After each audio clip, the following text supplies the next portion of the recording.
Hello friends, exams wave में आपका स्वागत है। एग्जाम्स वेव की करंट सीरीज में आज हम फिर आपके सामने लेके आए हैं कुछ इंपॉर्टेंट क्वेश्चन। जैसे कि आप जानते हो कि लास्ट स्लाइड में हमने कंप्यूटर की कुछ नॉलेज, कंप्यूटर के रिगार्डिंग जो भी हमारे कंपटीशन एग्जाम में क्वेश्चन पूछे जाते हैं उसके बारे में हमने बात की थी। आज फिर हम करंट अफेयर से कुछ इंपॉर्टेंट क्वेश्चन लेके आए हैं, तो चलो स्टार्ट करते हैं। Question number first, what is the deadline for completion of insolvency resolution processes as per the insolvency and bankruptcy code regulation। दिवाला और दिवालियापन संहिता के नियम के अनुसार दिवाला रिजोल्यूशन प्रक्रियाओं को पूरा करने की समय सीमा क्या है। ओके, तो देखिए ये हमारे ऑप्शन है 270 ए, 270 डेज, 300 डेज, 330 डेज एंड 360। ये हमारे पास चार ऑप्शन है। तो एम एस साहू, कौन? एम एस साहू, उन्होंने ये बोला था कि जब लॉकडाउन था 21 डे का, जो फर्स्ट लॉकडाउन था 21 डे का, तो ये लॉकडाउन उन्होंने बोला ये डे काउंट नहीं होंगे। तो what was the deadline for completion? तो कितने दिन दिए गए उन्होंने? टोटल कितने दिन का डेडलाइन हुआ? 330 दिन का डेडलाइन काउंट था। तो कितने था? 330। ओके, क्वेश्चन नंबर सेकंड की तरफ चलते हैं। Question number second, which global financial institute is to be invest how many 100 billion million dollar fund to the national investment and infrastructure fund। तो जो वैश्विक वित्तीय संस्थान fund of national investment and infrastructure fund के में 100 billion dollar के बराबर निवेश किसका है ये निवेश? अब मेरे पास ऑप्शन है option number a world bank, international monetary fund, Asian development bank and European. ये जो 100 million dollar, okay, 100 million dollar की जो राशि है वो किसने दी थी? ये हमारा ऑप्शन जाएगा एशियन डेवलपमेंट बैंक। ओके, तो हमारा करेक्ट ऑप्शन क्या होगा फ्रेंड? Asian development bank. इन्होंने 100 बिलियन राशि दी थी। क्वेश्चन नंबर 3 की तरफ चलते हैं। Okay, as per the recent notification from the Union Minister of the Home Affairs (MHA), which industry has been expected for the lockdown? कौन सी इंडस्ट्री? क्वेश्चन क्या है कि लॉकडाउन के दौरान एमएचए के अकॉर्डिंग कौन सी इंडस्ट्री है जो लॉकडाउन को प्रभावित नहीं होगा, जिससे हमें उसको छोड़ना है। अधिसूचना के अनुसार किस उद्योग को लॉकडाउन से छूट दी गई? लॉकडाउन की छूट कौन से उद्योग को दी थी? फर्स्ट हमारा कोल माइनिंग, सेकंड ऑप्शन है फिशिंग एंड एक्वाकल्चर, तीसरा हमारा टेक्सटाइल एंड फोर्थ हमारा ऑटो मोबाइल। तो इसका हमारा करेक्ट आंसर क्या होगा? इसका हमारा करेक्ट आंसर होगा फिशिंग एंड एक्वाकल्चर। ये वाली जो इंडस्ट्री है मत्स्य पालन, ओके, मत्स्य पालन वाला जो विभाग है, ये वाली जो इंडस्ट्री, इनको क्या दी थी? लॉकडाउन के दौरान छूट दी गई थी। ओके, इस इंडस्ट्री को। Now question number 4, former CMD of National Housing Bank R.V. Verma has been appointed as a non-executive chairman of AU Small Bank। CMD means Chief Managing Director। किनको घोषित किया? AU Small जो finance bank है उसका जो CEO और CMD किसको घोषित किया गया? R.V. वर्मा को। Okay, and which is the headquarter of AU? हमें बताना क्या है कि जो AU स्मॉल फाइनेंस बैंक है इसका हेडक्वार्टर कहाँ है, ये हमें बताना है। और उससे पहले एक लाइन लिखी हुई है कि CMD चीफ मैनेजिंग डायरेक्टर और CEO किसको घोषित किया गया है? R.V. वर्मा को। किसका CEO? AU small finance bank. AU small finance bank का इसको CEO बनाते हैं। इसका मुख्यालय कहाँ पर है? हमारे पास ऑप्शन है न्यू दिल्ली, जयपुर, बेंगलुरु, कोची। ये चार ऑप्शन है। तो हमारा करेक्ट आंसर कौन सा होगा? इसका जो हेडक्वार्टर है एयू स्मॉल फाइनेंस बैंक का हेडक्वार्टर कहाँ है? जयपुर में है। तो ये R.V. वर्मा, इसको जयपुर वाले हेडक्वार्टर का क्या बना दिया गया? CEO CMD। Okay, now question number 5 की तरफ चलते हैं। The international day of human space flight is celebrated on the April 12। Okay, April to commemorate the first flight carried out with the astronaut। देखिए क्वेश्चन क्या बोल रहा है, question सिर्फ इतना सा बोल रहा है कि ये जो फर्स्ट फ्लाइट है, सब पहली फ्लाइट कैरिड आउट, मीन जो फर्स्ट फ्लाइट है एस्ट्रोनॉट के अंदर, एस्ट्रोनॉट के अंदर, एस्ट्रोनॉट मीन्स हम अंतरिक्ष में जब पहली फ्लाइट पहुंची थी, उस डेट को हमने क्या नाम दे दिया, क्या कौन सा डे बनाते हैं, international day of human space flight. Okay, ये डे कब बनाते हैं, जब फर्स्ट टाइम, और ये हमें क्या बताना है कि कौन है वो जो फर्स्ट टाइम अंतरिक्ष में गए थे, और कब गए थे, अप्रैल 12, और अप्रैल 12 को तो हम क्या बनाते हैं, ये डे बनाते हैं, और वो कब गए थे, 1961 में। 1961 में, एक हिंट दे देता हूं, रसिया के थे वो, ठीक है, किनके थे, रसिया के व्यक्ति तो जो 1961 में पहली बार कहां गए, अंतरिक्ष में गए, और उसी को हमने क्या नाम दे दिया, इंडस। तो हमारे पास ऑप्शन है Neil Armstrong, Yuri Gagarin, Valentina Tereshkova and Alan Shepard. Okay, ये 4 ऑप्शन है, तो इसका करेक्ट आंसर कौन होगा, रसिया की कौन है, यूरी गगारिन। ओके, रसिया की यूरी गगारिन, ये क्या है, फर्स्ट टाइम अंतरिक्ष में गई थी, इसलिए international day of human and space flight कब बनाते हैं, मतलब कौन है पहली उड़ान को मारने के लिए, तो कौन है, यूरी गगारिन। ओके, और इसलिए इसको बनाने लगे इस डे को, वो डे कौन सा है, 12 अप्रैल। ओके, क्वेश्चन नंबर 6 की तरफ मूव करते हैं। Which global organization has released a report titled South Asia Economic Focus, wherein it has estimated India's growth at 1.5-2.8% this fiscal? किस वैश्विक संगठन ने organisation South Asia Economic Focus शीर्षक से एक रिपोर्ट जारी की थी, जिससे अनुमान लगाया जाता है कि भारत की वृद्धि कितने हैं, 1.5 से 2.8% है। तो कौन सा है वो, हमारे पास ऑप्शन देखिए, हमारे पास ऑप्शन है, option 1 international monetary fund, world bank, world economic forum and Asian development bank. तो हमारे पास करेक्ट आंसर क्या आएगा, वर्ल्ड बैंक। विच ग्लोबल ऑर्गेनाइजेशन, ठीक है, कौन सा ग्लोबल ऑर्गेनाइजेशन है, तो कौन सा है वो, वर्ल्ड बैंक। क्या रिलीज करता है, report south Asia Economic focus की रिपोर्ट जारी करता है, तो क्या आंसर आएगा, world bank.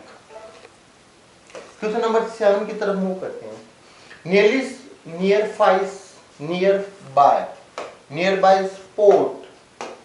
Nearby sport is an initiative of which technology firm to provide information on locating local store that sells essential things। हमारा ऐप का नाम क्या है, नियर स्पोर्ट। ये हमें बताना है कि किस टेक्नोलॉजी, किस फर्म से रिलेटेड है, कौन सी फर्म से जुड़ी हुई है, जो कि क्या किसको लोकेट करती है। जैसे हमारा जीपीएस होता है किसी की लोकेशन, तो ये लोकेट स्टोर, ऐसे स्टोर को लोकेट करती है जो एसेंशियल थिंग, जो जरूरी चीजें बेचती है। तो ये किसका है, दिस नियर बाय। और नियर बाय स्पोर्ट के बाद ये क्या है, गूगल पे। तो गूगल पे है, तो हमारे पास ऑप्शन क्या है, फेसबुक, गूगल, अमेजोन, एप्पल। तो हमारा करेक्ट आंसर क्या होगा, Google is the correct answer. Okay, तो इसका आंसर क्या होगा, गूगल। क्वेश्चन नंबर 7 की तरफ मूव करते हैं। ओके, 7 क्वेश्चन हमारे कंप्लीट हो गए। Question number 8 question, name the veteran army officer and former director general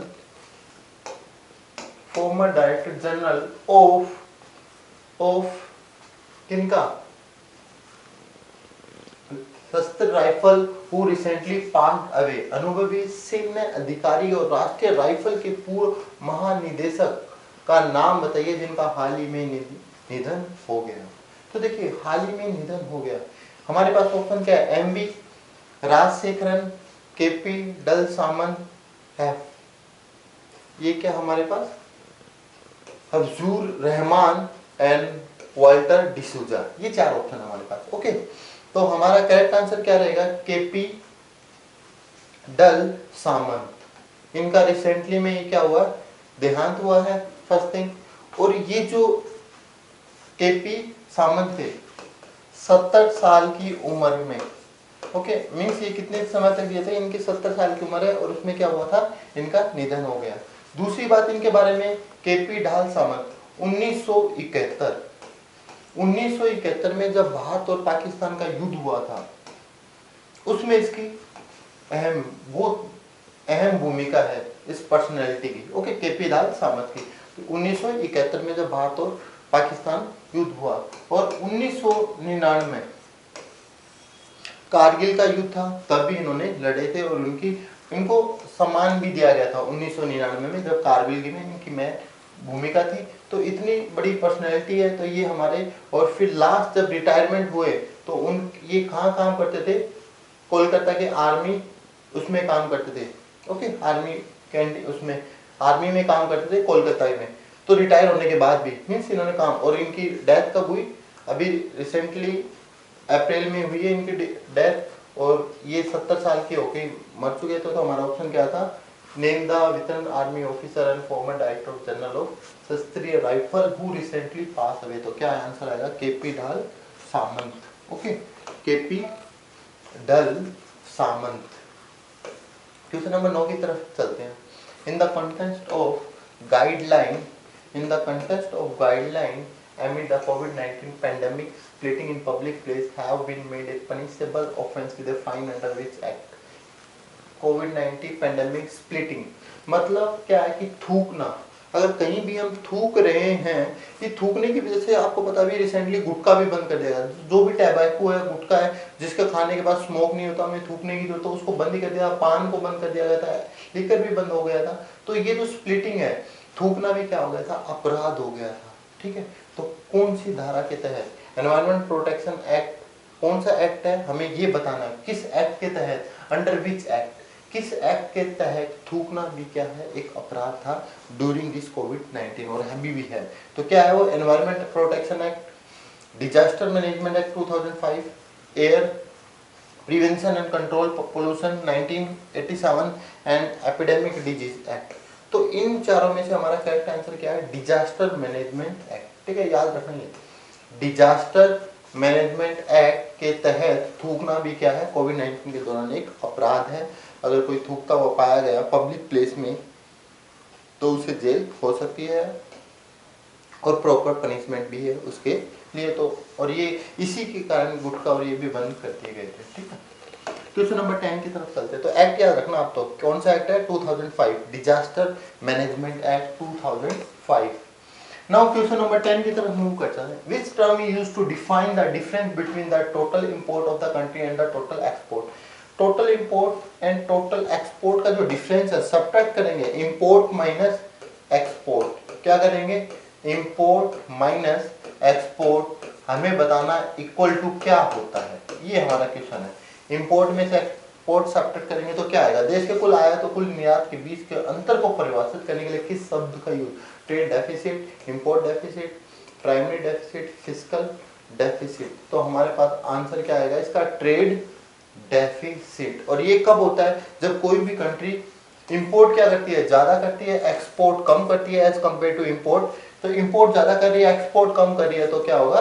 trade deficit होगा। क्या होगा? Trade deficit. और उसका नाम भी हमने क्या देंगे? Trade deficit. और ये हमारा क्वेश्चन है कि उसको क्या नाम से हम जानते हैं और उसको क्या बोलते हैं। ठीक है, क्वेश्चन नंबर 11 देखो। Question number 11, Pusa decontamination and sanitizing tunnel which was inaugurated recently has been developed by which research organization? Question क्या है? ये जो पूसा PUSA सुरंग है जो सैनिटाइजेशन के लिए यूज है की है, तो ये किस ऑर्गेनाइजेशन ने डेवलप किया वो आपको बताना। तो ऑप्शन देखिए, Tata institute of fundamental research, Agarkar research institute, national institute biomedical genomic and Indian agriculture research institute. तो हमारा करेक्ट आंसर होगा Indian agriculture research institute, ICAR, Indian crop and agriculture research institute. कहाँ है ये? दिल्ली के अंदर है। कहाँ है? दिल्ली। इन्होंने कोविड-19 से बचने के लिए साबुन और हैंड सैनिटाइजर का यूज किया, जो पैरों से आप अपने पूरे बॉडी को सैनिटाइज और डिकॉन्टेमिनेशन करने की है। तो ये हमारे कहाँ है?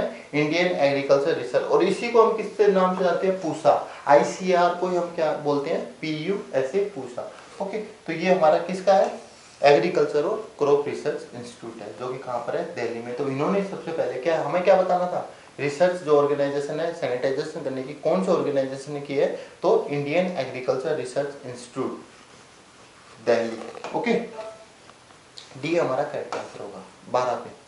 Which country recently held parliamentary election एमिड the covid pandemic. अब देखिए कौन सी कंट्री ऐसी है जो कोविड के दौरान भी इलेक्शन कराए हैं? Thailand, Vietnam, south Korea and Laos. 10,564 case थे और इसी कंट्री ने क्या किया? इलेक्शन हेल्ड कराए। तो कोविड-19 के दौरान भी साउथ कोरिया ने क्या कराए थे? इलेक्शन कंडक्ट कराए थे। ठीक है, तो हाल ही में कोविड-19 के लिए किस देश चुनाव, कौन सा देश है? तो हमारा आंसर क्या होगा? South Korea. Question number 13, as per the latest guidelines of the Union Home Minister on the extended lockdown, industries operating in which area have been extended? किस इंडस्ट्री को छोड़ दिया गया है वो बताना है। किसके दौरान? लेटेस्ट गाइडलाइन के दौरान union home, okay, union home ministry के अकॉर्डिंग किस इंडस्ट्री को? तो मेट्रोपॉलिटन इंडस्ट्री को नहीं, अर्बन, सेमी अर्बन और रूरल, इस इंडस्ट्री को छोड़ दिया गया है। विस्तारित लॉकडाउन पर केंद्रीय गृह मंत्रालय के नवीनतम निर्देशानुसार किन क्षेत्रों में काम करने वाले लोगों को छूट दी गई है? अगेन एक्सेप्शन मींस छूट, तो छूट किसको मिली? रूरल एरिया को छूट दी गई है। ओके, अब बात करते हैं नेक्स्ट क्वेश्चन की। नेक्स्ट क्वेश्चन 14, क्वेश्चन नंबर 14 देखो। The union public service commission UPSC, okay, UPSC union public service commission, how many members excluding the chairman? इसके आप जानते हो यूपीएससी के जो मेंबर होते हैं उनको राष्ट्रपति क्या करता है? प्रेसिडेंट क्या करता है? भारत का प्रेसिडेंट, भारत का राष्ट्रपति उनको डिसाइड करता है, चुनाव करता है, इलेक्ट करता है। ओके, और ये कितने मेंबर को इलेक्ट करता है यूपीएससी? राष्ट्रपति 11 लोगों को क्या करता है? 11 मेंबर को लेता है, जिसमें से एक मेंबर क्या होता है? एक मेंबर चेयरमैन होता है। इसका मतलब चेयरमैन और 10 मेंबर, एक मेंबर हो गया। मेंबर को तो हमें क्या करना है? चेयरमैन को हटाना है, तो कितने मेंबर हो गए? 10 मेंबर प्लस एक चेयरमैन, 11 लोगों का डिसाइड कौन, इलेक्ट कौन करता है? राष्ट्रपति। तो हमारे पास ऑप्शन क्या है? 4, 6, 8 और 10, 11 नहीं है। 11 क्यों नहीं है? क्योंकि चेयरमैन को हमें हटाना है, चेयरमैन को काउंट नहीं करना। तो 11 में से एक गए 10, तो हमारा ऑप्शन क्या हो जाएगा? 10। Okay, question number 15, order book universities and capacity. इसी को हम क्या बोलते हैं? ओबिस्कस, ओबी, ये जो हमारा शॉर्ट फॉर्म है ये OBICO, इसका मतलब है order book universities and capacity utilisation survey. Is a flagship survey conducted by which institute? कौन से इंस्टीट्यूट ने ये जो सर्वे है कंडक्ट किया था? कौन सा? ऑर्डर बुक इन्वेंट्री एंड क्षमता उपयोगी सर्वेक्षण किस संस्था द्वारा किया गया एक प्रमुख सर्वेक्षण है? हमारे पास ऑप्शन है security exchange board of India, reserve bank of India, national stock exchange and confederation of Indian industries. तो हमारे पास करेक्ट आंसर होगा रिजर्व बैंक ऑफ इंडिया। इसका है ये ऑर्डर बुक इन्वेस्टी and capacity utilisation survey, OBICUS। क्या आंसर क्या जाएगा? Reserve bank of India. Question number 16 की तरफ मूव करते हैं। Question number 16, who has been named the new ambassador for the worldwide fund India's environment education program? World fund WWF के भारत के पर्यावरण शिक्षा कार्यक्रम के लिए नए राजदूत का नाम बताना है। तो क्या है? विराट कोहली, जीना, MS, PV सिंधु नहीं। तो हमारे पास करेक्ट आंसर क्या होगा? विश्वनाथन आनंद। आपको पता है कि ये वर्ल्ड चेस प्लेयर है, काफी बार जीत चुके। ओके, तो इंटरनेशनल काफी बार ये इन्होंने रिकॉर्ड भी बनाए हैं। तो Viswanathan Anand. Okay, will be the correct answer. Now 17, as per the recent report of the United Nation, over 117 million children around the world would miss the vaccine of it। Question क्या है कि 117 मिलियन, बहुत ज्यादा होते हैं जी। 117 मिलियन बच्चे ऐसे थे जिनको वैक्सीन नहीं मिली। किस दौरान? कोविड 19 के दौरान। कोविड 19 की वैक्सीन नहीं, कोविड 19 के दौरान किस बीमारी की वैक्सीन 117 मिलियन लोगों को नहीं मिली? हमें पता है कि हम ये जो 37 कंट्री है, 37 कंट्री के अंदर 117 मिलियन बच्चे ऐसे हैं जिनको इस बीमारी की वैक्सीन नहीं मिल पाई। कौन सी बीमारी है? हमें क्वेश्चन क्या है, हमें उस बीमारी का नाम बताना है। निमोनिया, मिजल्स, हेपेटाइटिस और पोलियो। तो उस बीमारी का नाम क्या है? मिजल्स। ये वायरस से फैलती है, कोई थूकेगा या फिर कोई भी ड्रॉपलेट्स है, खांसी, उससे भी ये फैलती है। वायरस की बीमारी है तो वायरस तो आपको पता हवा में वैसे फैल के, तो ये भी बहुत भयानक बीमारी थी। पर अब तो इसकी वैक्सीन आ चुकी। जब वैक्सीन नहीं थी तब ये भी हमारे लिए बहुत ज्यादा लोगों को जान ली थी इस बीमारी ने, ठीक है। तो ये भी वायरस से फैलती है। तो हमारा ऑप्शन क्या होगा? मिजल्स। कोविड 19 की वजह से हाल ही में कितने 17 कंट्री में से 117 मिलियन बच्चे ऐसे हैं जिनको इस वैक्सीन का टीका नहीं लग पाया, क्योंकि वो आ ही नहीं पाए। और जो भी हमारा रीजन है। What was Aarti Bhuskute who recently pass away in Maharashtra? Okay, क्या थे वो? आरवी भुसकुटे जो रिसेंटली मर चुके हैं, जिनका निधन हुआ हाल ही में ही, वो क्या थे? फ्रीडम फाइटर थे, एक्टर थे, म्यूजिशियन थे और स्पोर्ट्स पर्सन थे। तो याद रखना जी, जो आरवी भुसकुटे हैं वो क्या थे? फ्रीडम फाइटर थे। क्या थे वो? Freedom fighter. Okay, R V Bhuskute freedom fighter. Next question की तरफ चलते हैं। Question number 19। India's leading automobiles manufacturer TVS Motor Company Limited has acquired which popular bike manufacturer? Which popular, ये जो TVS के बारे में तो सब जानते हो, ठीक है। किसको एक्वायर किया है? भारत के प्रमुख वाहन निर्माता कंपनी TVS मोटर कंपनी ने किस लोकप्रिय बाइक निर्माता का अधिग्रहण किया है? Triumph, Norton, Java and victory. तो इसका हमारा करेक्ट आंसर क्या होगा? नॉर्टन। ओके, किसने? नॉर्टन का। Question number next, last question. What is the theme of World Heritage Day 2020 celebrated on April 18? आपको पता 18 अप्रैल 2020 को वर्ल्ड हेरिटेज सेलिब्रेट किया गया। विश्व विरासत दिवस का विषय क्या है? तो इस बार हमारे विश्व विरासत दिवस का, क्योंकि हमें पता है कि हमारी जो हेरिटेज होती है उनको हमें क्या है? बचाना है। हमारे इन्वायरमेंट को बचाना है, तो हेरिटेज अपने आप ही बच जाएगी। तो हमें ही बताना है 2020 का विषय क्या है? Universal heritage, unique heritage, share culture, share heritage, share responsibility, rural landscape, heritage site and tribute. तो करेक्ट आंसर हमारा होगा shared culture, shared heritage and shared responsibility.